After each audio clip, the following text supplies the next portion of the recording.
And sometimes the holiday season can end up being quite a headache with the added stress causing problems that you don't actually have to deal with the rest of the year. So joining us this morning, psychologist Dr. Sheela with some tips to manage your stress and get you through the holiday season. It's always great to have you here with us, Sheela. So let me ask you this. What is it about the holidays that gets people so stressed? Well, it's whatever's going on normally just kind of gets heightened this time of year, right? So people talk about feeling overscheduled, lots of financial worries this time of year for many people.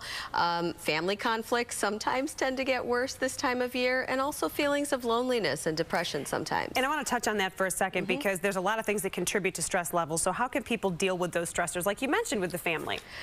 Like with the family, you know, one of the things is you can think about ahead of time, you know, what am I going to discuss and what am I going to leave on the side? And I always find figuring out who the trigger person's going to be that's very ahead of true. time always helps as well. And planning. Exactly. Yes. There you go. And the next one has to do with what the holiday season is really supposed to be all about. And why is it so important to give back at this particular time of year, especially with the stresses? Well, you know, we have so much research about gratitude and giving back in your community, and that's not only good for our mental health, but it's good for our physical health. So it sounds like a cliche, but you know, this should be a season about emotional and spiritual giving rather than getting, and that's a great lesson to teach our kids and ourselves too. And it's somewhat a stress reliever in a way as well, you know? Absolutely. All right, so what about for the perfectionists out there?